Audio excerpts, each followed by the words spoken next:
multiple, drafts of it. And to add on to that, sometimes what helps too is like, oh, I don't know like what to do for this thing, but I know what I don't want to do, and you just create a to-do list of like, I hate this, I don't want to do this. So like you know. Yes. And carry around a notebook with you everywhere, or like write in your notes apps all the time. Just like start making it a habit. Good luck to you, man. Awesome. Thank you so much. Hello. So I was wondering if you had any tips on like pitching, how to get to a point where you're ready to pitch, how to choose who to pitch to, and how to make that pitch more successful. It's a great question. And also how far along you should be before you pitch. That's a good one. That's a great question. Yeah. Because I've heard successful pitches go from like people have worked on it for years and maybe have been pitching it for years, and then it finally got greenlit and it's great. And then I've also heard pitches be like, someone just made a comment at a cafe and an executive was like, it can go greenlit. gambit of things. Yeah, which is But how to very know when you're frustrating. like ready? You've got this idea you've been like cooking on, and you're like, when do I show this to someone? I never felt ready. I was just I don't think because when you pitch it, it's always gonna change. Like sometimes because the studio shifts it somewhere, sometimes because just you grow and you go, no, actually, because the original Has-Been Pitch Bible is very outdated. Like, even from knowing where I wanted the show to go, a lot changes just in practice. You go, oh no, and you get writers who come in and you get artists who come in who can add to it and make it stronger. And so I feel like there's never like a ready moment. There is probably a moment where you feel like it's meaty enough to have someone who doesn't share the vision can sort of see it. So I would say, obviously the visual aid being strong and the having enough of a concept for where the show would go or what it would be, to have some episode concepts and things like that. I think once you're at that stage, and the other thing, and I'm not a great pitcher. I've gotten much more used to public speaking and talking to people, but pitching still, any kind of memorization, I can't memorize things. So as soon as it's there's a visual, but I have to kind of know it so that I'm not looking at what I wrote to re-pitch it. That's what gives me anxiety. So I would say maybe practice that, because it is an element, because the more you connect with the person you're pitching to, the more they're gonna feel confident in you. That's kind of what I've learned from my personal experience. Because when you're just reading it, it just kind of reads as oh, you didn't prepare, to some people. Yeah, that's true. Right? It's not, they're not always thinking, oh, you're anxious and you're nervous and you're whatever. They're going, how are you gonna handle a bunch? You can have a lot of skill, but one of the skill sets that I had to develop and was challenging is just, advocating for yourself, speaking to these people, and some of that comes from that learning to kind of connect with who you're pitching to and speak with confidence and have it kind of prepared, because that'll kind of help you as that comes in. Yeah. And I know I asked a lot of things in my question. I know I crammed a lot of it, but do you have any suggestions for picking who to pitch to? Sure.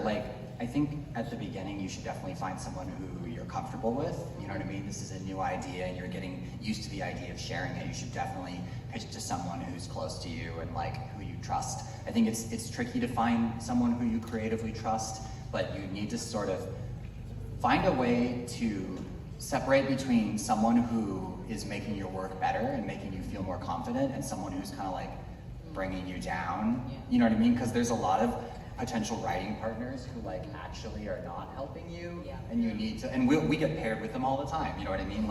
So it's tricky to identify. It's I'm not getting energy from this person, they're taking it from me. So that's something to kind of try to feel for, vibe for a little bit. It's a warning sign that you might clash a little You might too clash, much, creatively. You're totally Exactly, right. yeah. Okay, so we are basically at time, but because we got in a little bit late, we're gonna go 5 minutes past, but this is gonna be the speed round. So questions very quickly, answers very quickly. Yeah. My question would be, it's for Dana, and it's what was your favorite character to write and design across the entirety of Owl House, and how early on did you design that character? Ida. I know she was gonna look like she used to have a ton of tattoos. Alright.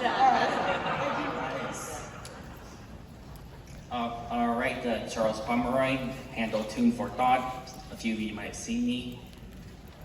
So, with how incredibly turbulent, let's put lightly, the animation industry currently is, what do you speculate the future of it might look like?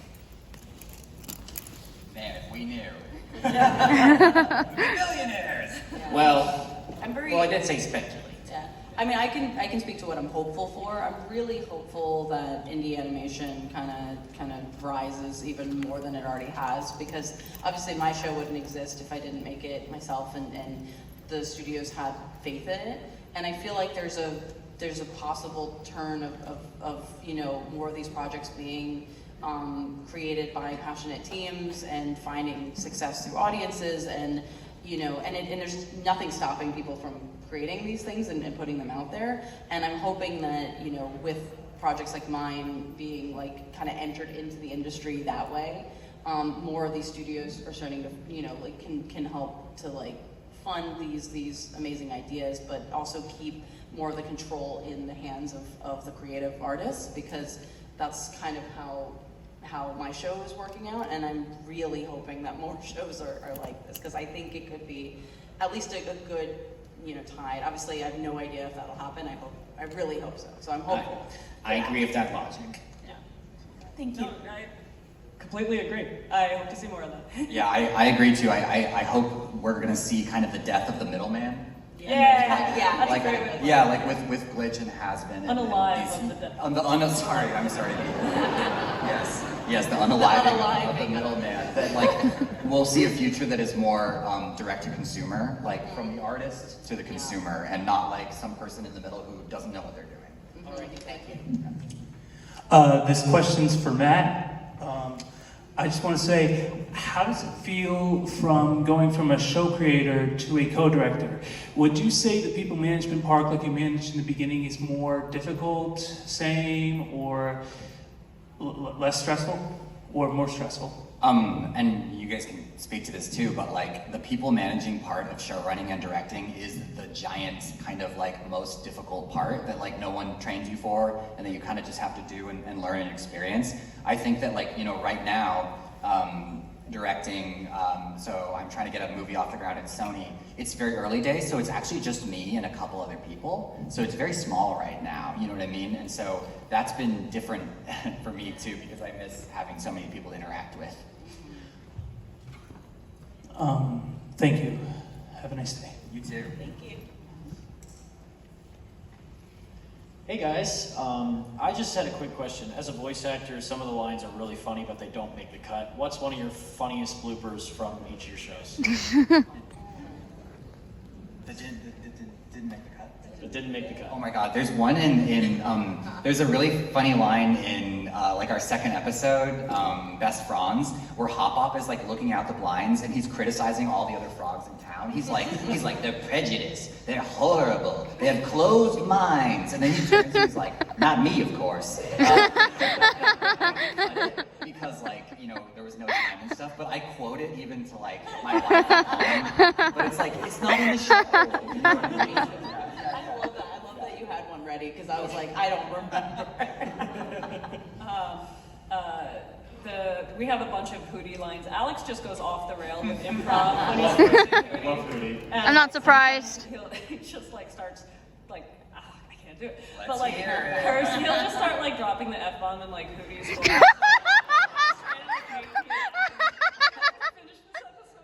I need to hear that. That's probably the most fun part of like recording for a kids show specifically. Actors, like, you'd be surprised how many of these actors are just like filthy. So like, Have you guys heard the Flapjack story about like Bubby the whale? No. Oh my Okay, God. alright, this is a fun one. Oh my God, it's so funny. I love that show. And like there was a cut, like the same thing, they were just messing around, and the actress for Bubby, she's so funny. Like they left in a line where she cursed kind of by mistake, and it went in front of the executives. But I'll try to quote it right now without but it's this part with like Knuckles and Flapjack and everybody's riffing at the end, and then there's a beat, and Bubby the whale just says, "Y'all motherfuckers are crazy." Went to like really, it was in the mix. It was in the mix. That's brilliant. brilliant. That would have been the best ever if that had gone. Even if they censored it. I know. Like, that would have been great. Like, just the beeping would be great on that. Like, that's awesome. All right. Thank you so much. I love all your work. Thank you. Very last question.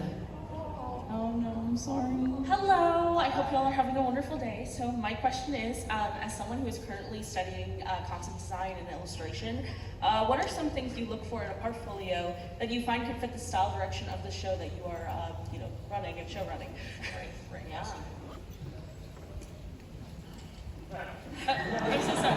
That someone will answer. I mean, I guess speaking for my show, just because it's very, very specific in the look and style, a lot of it, like, I really like seeing really unique shapes.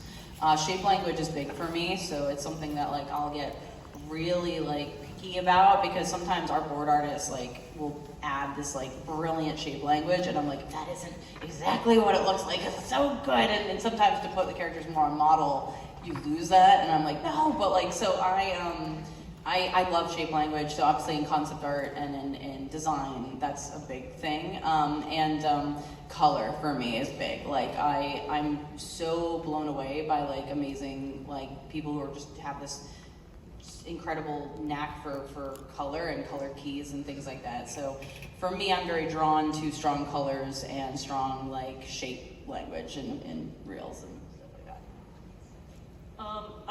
For like character designs, I like looking for structure and balance.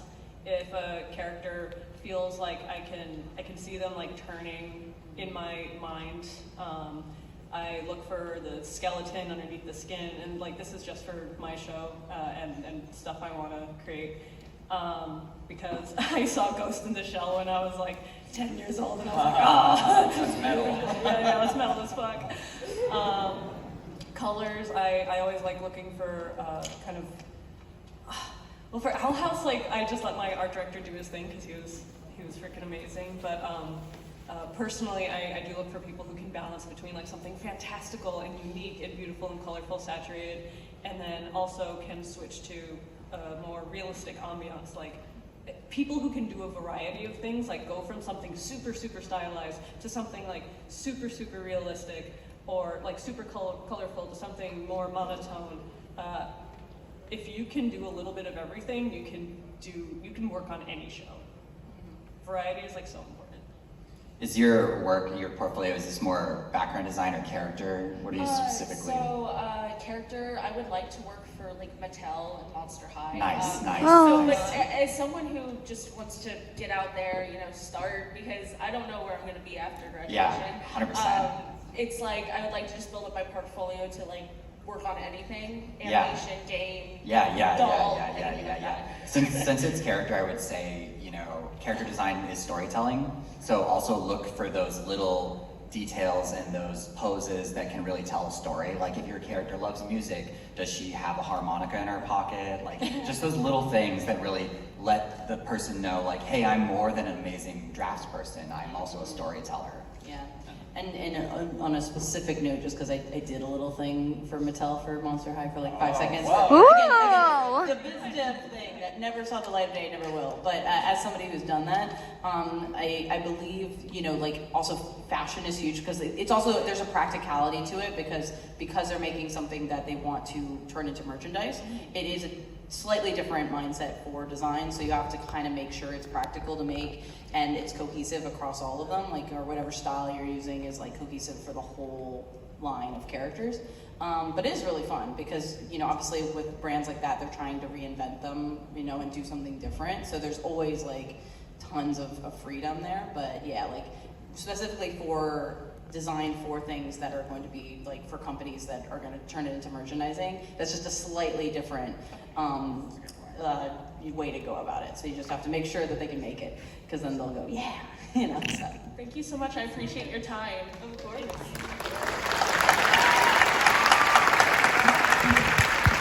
Thank you all so much, and with that, the panel is officially over. Everybody will be at their booths at some point today. I know Dana and Viv both have panels tomorrow. I will be runner for both. Crispy will be mod for one, and I believe Morgana will be mod for the other. So we hope to see you then. Thanks for coming, guys. Thank you.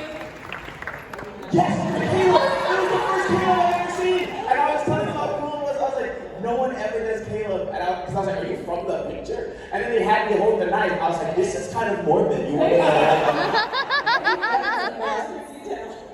Oh, the nuts! Yes, the nuts! I was like, they were probably like that. Honestly, when they rolled up, I had no idea who they were. I was like, why are you like this? Right. This guy was in next time. Those are our. Yeah, that was wild. Right. Oh, I also saw 2 Steves yesterday, which is yes. There's another Steve over there. Yes. Hey, and this Steve's name is Steve, which is Nice. super fire. Very on brand. And I saw like a Braxis for the first time, and I like screamed. Yeah, so thank you guys. Like, it's like a new hobby for me, just to like be judgy on it. We're almost up here, but we're like fangirling and fanboying, like, oh, you, and you. Yeah. And like, well, people are like, are you gonna cosplay? And I was like, no, I'm not a stupid idiot. Look at that. I'm like 20 years behind the talent. Like, no. And these people work so fast. If I have my real quick, hey, Sammy, where are you at? Can you turn your microphone real quick? Sammy told me the story right before this panel that I think you all are going to be hilarious. Sammy, can you tell your friend's story real fast about how quickly they turned that costume around? Actually, I think she should tell it. Is she here right now? Yeah, there we are right there. Speaking of embroidery that we talked about, come here, come on. When you came as Willow yesterday, I was like, I know I've seen your face. Oh yeah, when they showed up as the collector, I was like, Yeah. you're Willow, and like, I went home like dreaming about it. I couldn't believe that they had another cosplay. Look at how cute this is.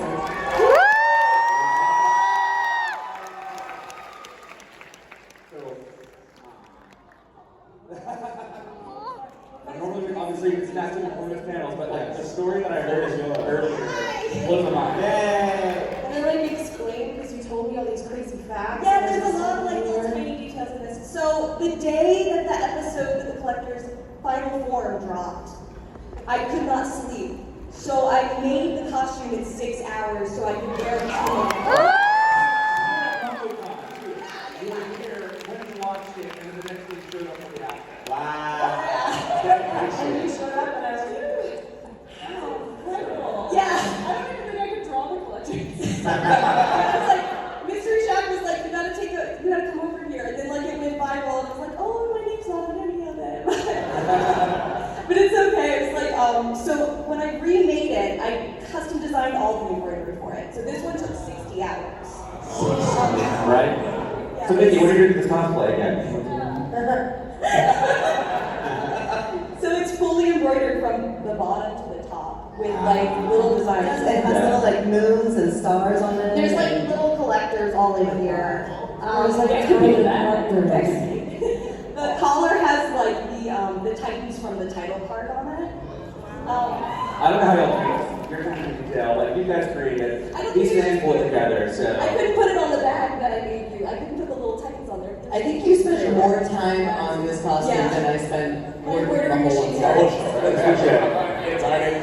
See how you guys make me snobby? Like, don't show up in a onesie. That's what I can do.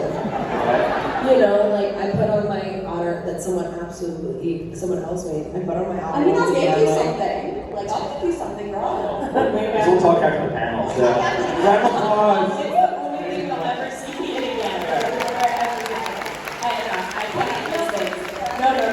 I'll just put mustard on it. I'm not worried. But yeah, like, it's just like a lot of, like, the little things are Titans. Like, and a lot of them Titans. And then there's, like, the sign of the huntsman and everything. So it's like, it's just a lot of little details. But it's because, like, you created such a wonderful world that everything lives in. Like, how can you not go the farthest that you possibly can to make these costumes? You did such an amazing job. So your next show better be fucking amazing, Dan.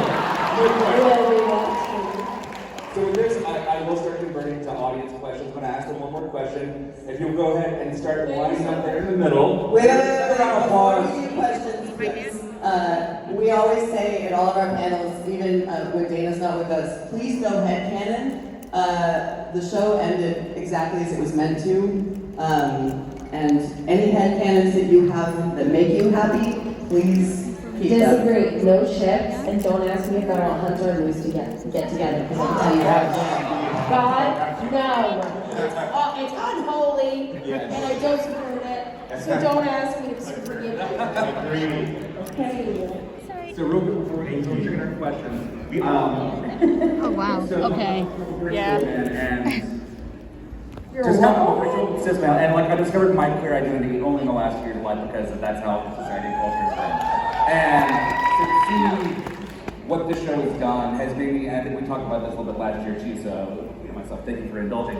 But it's like, I'm so excited for younger generations that have shows like yours and y'all, that have this representation at a much younger age, and then I'm so excited to see how all of y'all get to be supported and represented in media that I didn't have as a kid growing up and was a teenager. And so thank you, and thank you for being a part of this.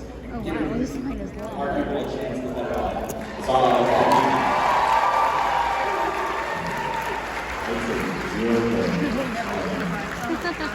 So, with that love, are you ready to start talking to everyone else in line? Y'all ready? Yeah. Let's do this first question. It's like my favorite thing to do. What was that? Just a heads up for everyone behind me in line, I will be screening questions, so when I say, hey, what's your question, you tell me, don't make it weird. Thank you. Yeah. But I get the first question because you didn't ask this. So, Hoot Hut's official, unofficial Q&A and rat eating soiree. That was me. Okay. So I wanted to,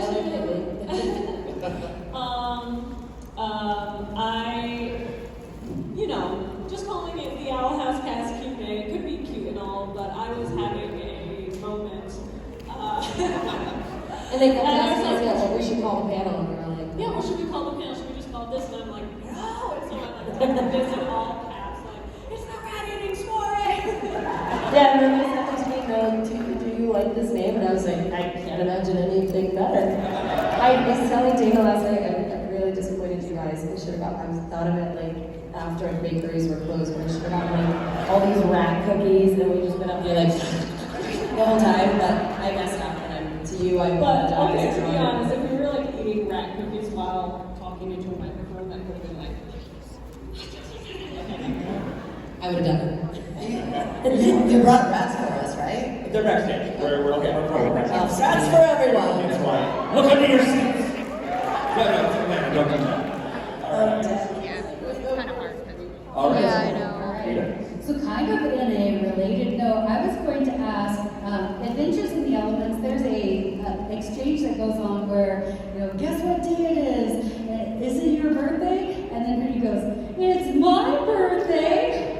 When is Hootie's birthday? Is it today? Are we having a rat soiree in honor of Hootie's birthday? When was that day? Every day is Hootie's birthday. Every day is Hootie's birthday. It is today. Happy birthday,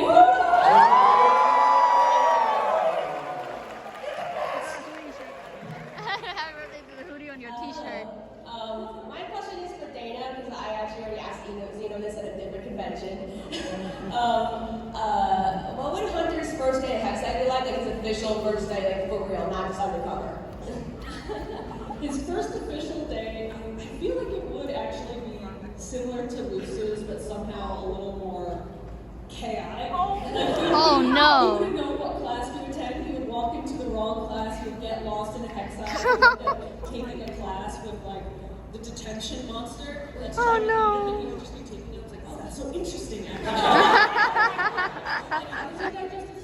Oh wow, that hurts. Oh, cool. I can see him trying to imitate the school bell too. Screen back. To you too! Yeah, no concept of what school is. So like that, you'd be like, I'm just why? Thank you. Hello, good to see you guys. I have a question for it's mostly about in terms of concepts, but it also could apply to voice acting as well. How do you know when enough is enough when you have an idea, especially adding it to the final product? Enough is never enough. You start with the wildest version of your idea, the like, you shoot for the stars, like, oh man, if I had all the money in the world and everything I could ever want, this is what I do. And then you kind of start working retroactively. You see like, well, am I doing this by myself? What can I do by myself? And then you like, okay, well, I can at least do that part of this thing. Oh, am I working with a friend or a couple friends? This is our skill set. We can do these couple of things. But like, never limit your vision or limit your compromise, like before you even know what you're working with. Always strive to do the thing you want to do. And then you can start being like, well, here's what we can do for now. And then maybe we can expand on it later. Same for voiceover, like you can always pull back. It's harder for people to get more. It's easier for them to say, cool, can you do that but less? Thank you. Hi, so quite a while ago, Dana, you posted the data designs for writing inclusivity and development on your Tumblr. So I was wondering, what are the main differences for the story you want to tell with those characters versus what the final product would that be? Well, Luce was originally more skeptical of the Boiling Isles, but as we were developing the story and figuring out the arc with Bellows and their main differences, it made more sense for Luce to be a fan of a world like that, and especially because the biggest choice she makes in the very first episode is that, like, oh, she's not trapped here. She chooses to stay here. What kind of person chooses to stay in such a hellish island like that? And it would be someone like Luce, someone who loves fancy stuff, someone who has like a very open mind to new things. And that original version was much more like, what am I doing here? What is this place? I don't trust any of you. And that just didn't fit with the larger story we were going to tell. It would have made her as good of like a foil to like Ida either, or Exactly. like if she was skeptical, then it wouldn't be balanced. Yeah, and like for context, that version of the character, that beta Luce, as everyone has coined that name for her now, that Luce only existed for like a couple weeks, maybe a month at most, before we made the decision of like, oh, that's actually not the correct direction. Here's the new improved and final version of her that we all know and love today. Her final form. Final form. Actually, that's, I guess Thank you. well, You can raise it. You can raise it up. Squat. Squat. Or squat. Anything that word. So, in Gravity Falls, there's the episode with Submarine where there's a flyer that says not SMP approved because there was like a whole struggle with that with SMP. Is there anything like that in All Outs that you kind of had some conflict with them and that's not something you Flapjack? I still don't know how that happened. In the episode Oh Titan, where Art Thou, when Luce and Ida are flying to the Emperor's Coven station to get, what are they getting? They're getting to lots of times. Francois. And Luce says something to Ida's like, are you sure on your last day before we fight Bellows that you don't want to do a beach episodes? And Luce was like, maybe if we had time for 20 more episodes. I love that line. Remember we caught it? We like together and we caught that line. I love that. That was great. Hi. I just want to say really quickly, I was the Caleb yesterday, so Thank you. This question is for Dana, but if anyone up there also wants to answer it. So I absolutely love the little maids. I kind of relate to them. I don't want to kill my little sister. I'm just going to say that. But I wanted to ask, who would you cast for Caleb if you had any voice lines, and what do you think he would sound like? Oh, that's interesting.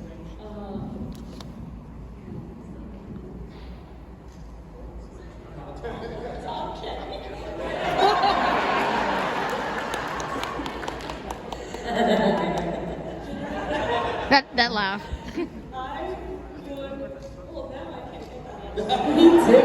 I'm like that. I didn't know it was meant to be like that. I just watched.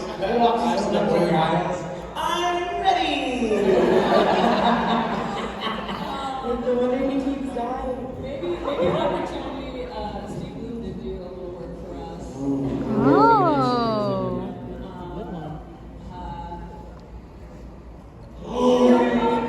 This year as well, who did Adrian in the movie. Like, there's so many amazing voice actors who we got to work with a little bit and you love to work with again, or who I never got the chance to work with and I love the chance. So I can't pick just one, but I think all those options would be amazing. I would be like, yes, Tom Kenny too. I think we would do a great job. I would watch, yeah, I really watch all of those. Yeah, that would be so good. Thank you. Are you just a giant owl? Do I not know what that is?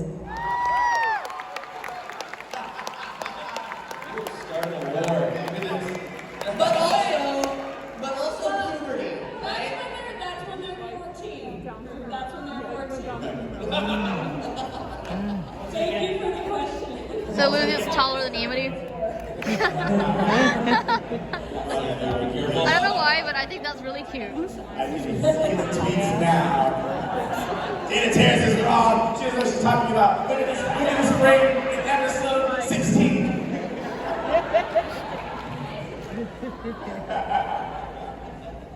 Good work, what you got? My question is for Dana. You said a couple of times that you made the Owl House out of spite. We're spite number 2? What a concept. Great. This is Spite, take What you. was it that got you to keep going, even with all the pressure from Disney and execs? And do you ever regret, like, not pitching it or going somewhere else with the idea? I don't regret going to someone else with the idea. Like, you know, as much trouble as Disney gave me, they were the ones that offered me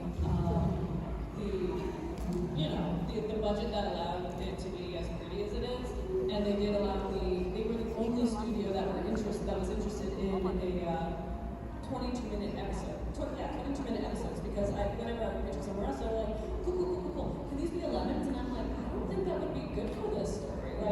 Like some shows were beautifully 11-minute episodes, Adventure Time, Amphibia, Steven Universe, but 22 minutes felt right for us, and Disney did allow us to do that. And as far as what kept us going, it was the crew. Like the crew, we all worked so hard. We all loved and appreciated each other so much, and we were all so synced into the story. And I remember when I told the crew the news about what happened. It's like, guys, we're not going to be able to do season 3 the way we were envisioning. I'm so sorry I have to drop this. And it was like months into COVID, we were all at the bottom emotionally already. I think it really energized us to yes, we're going to continue out of spite, but we were also continuing out of love for each other, love for the show, love for the fans, because we wanted to do right by you guys as well. And so I think that's why the show ended the way it did, with everyone turning to the camera and saying bye, because I know I did too. Thanking you and saying goodbye to the audience for sticking with us this whole time. So started out as spite, finished with love.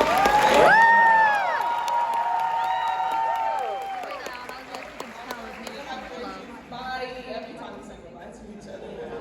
This whole time. That was me. I felt so much this whole time. I didn't know either. So that was really fun. Are you my mother? Because that sounds like an awful lot of judgment.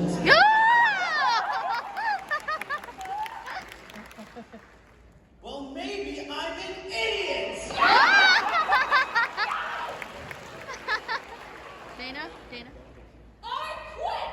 Oh my god, this is so funny. This is so funny. Thank you. My question's for Dana. It took me forever to decide what question to ask you because I have so many, but non-specific to the Owl House, out of everything, every project you've ever created, like personal or published, what is your favorite or most out there, most obscure source of inspiration for anything?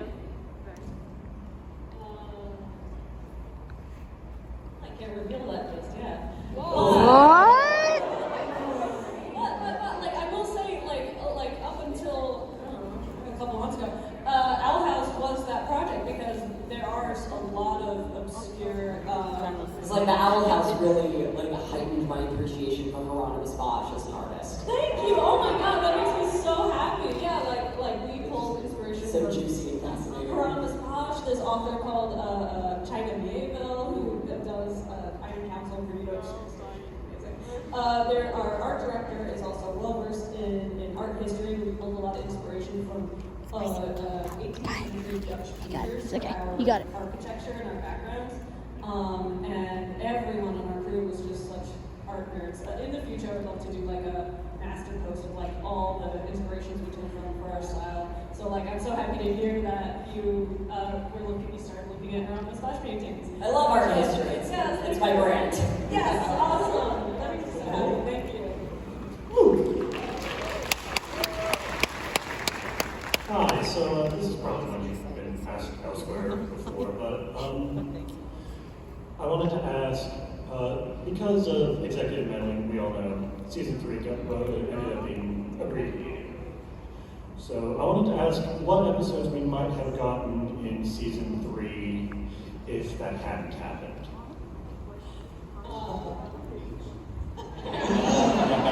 Each episode. We had a writer on the show, shout out Zach Martins, who was constantly pushing us to do a baseball episode, even though we already had some episodes. So maybe he would have finally churched me into doing that. I would have loved to do another flashback episode of Kid Ida and Kid Rain because.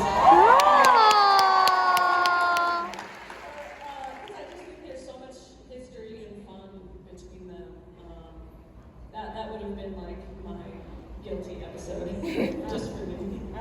Guilty episode. Thank you so much. We loved that one, like flashback with like child Ida and Rain though. That was really good. Question regarding just the Golden Guard in general. Did Darius ever see the previous Golden Guard's face and ever make the connection between him and Hunter, or find it weird that he looked just like him? He did see the previous Golden Guard's face. But who's to say he looked exactly like Hunter? Oh. That's all I'll say. I mean, they would have had some. They don't all look alike, huh? Thank you. Hi. I was wondering, for the episode in Yesterday's Live, the one where Luz goes to another world, it leaves B and then tries. Basically, the point is that when you mentioned Monster Slayer Academia, is it because of Hunter's role with Hawk's voice dub along with Genghis Shazga?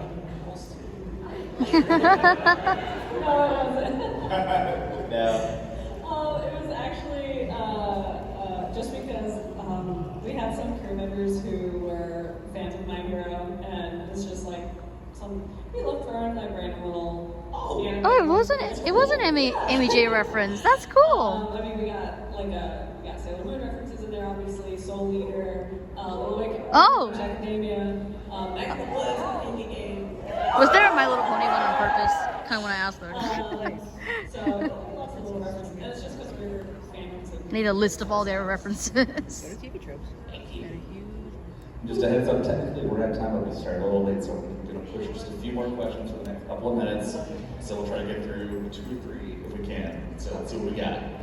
Yeah, I just want to make one quick point that I also agree that Chris Pratt has been in too many roles, so Chris Pratt is going around and just like, why? It's like that just Chris Pratt's a cat.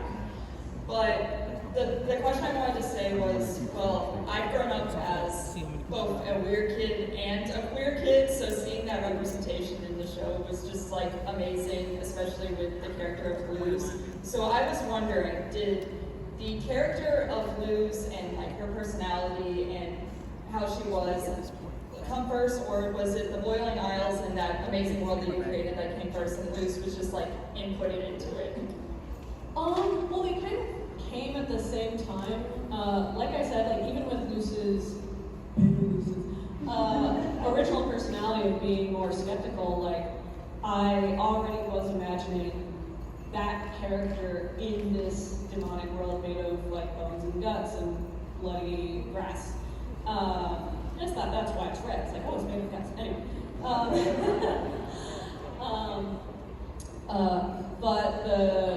But as we were developing the world to be more, a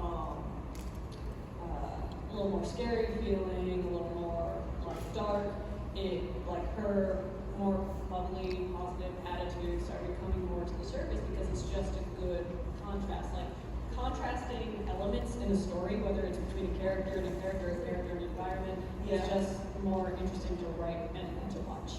Yeah, but thank you so much, and thank you for creating this amazing show. Thank you. Hi there, guys. My name's Keith. I have a question for Dana specifically. How were you able to surround yourself with the right people that further motivated you to actually make projects like the Owl House a success? Oh yeah, it is a great question. I'm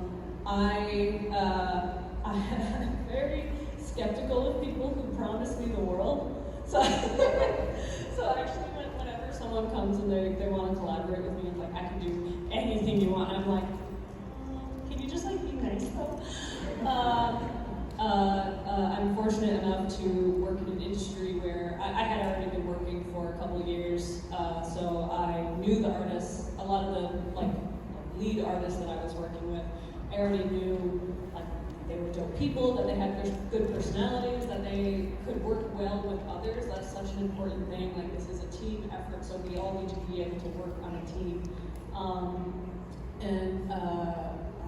So before I would hire anyone or agree to collaborate with anyone, I think it's important to meet people in person and actually get vibes. Like, can we talk? Can we communicate? We don't have to be best friends, but we have to be able to share a common goal, communicate well, and be interested in making similar things.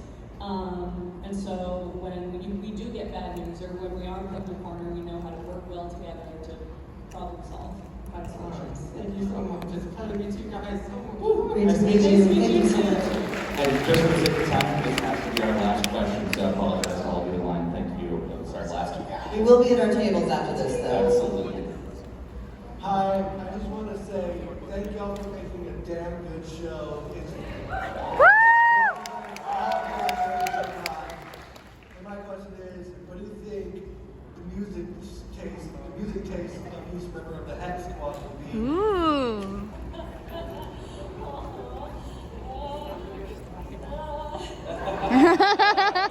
That takes way more brain power than that. Okay, what would Lucy's music taste like? I get asked this all the time. I have no idea. I don't. It's like She would probably. I think she would listen to a lot of cover bands that cover her favorite anime theme songs. Oh. definitely K-pop. I would say K-pop. And I don't know. I always like to, but it's just right. Just give me what I like femme rock for sure. Like some like the Cranberries and really dramatic shit. Yeah, I don't know. I can see Lilith if people are observing her and perceiving her, she's only listening to classical piano, maybe something baroque, harp. But when she's in her room, she's got her headphones on, she looks around, it's just metal. Shut up here, Diego, you here? Yes, I've been listening to you all day. Just stuff to say. Awesome. You'd probably be like, have you heard of this band called Linkin Park? It's so good. Hey there, Delilah. Yeah. Awesome. Well, thank you for the question, and thank you all. Thank you, everybody. Thank you all so much for the audience. And as we get going, is there something that you want to say? Well, as we always like to end our panels, 3, 2, 1, bye! Thank you all so much. much. Thank you. Find your bag. Here. Okay. Oh gosh, it's still on. They're doing karaoke for charity.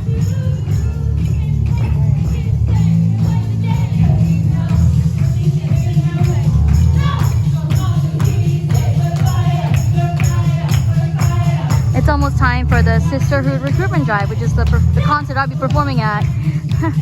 It's kind of exciting, actually.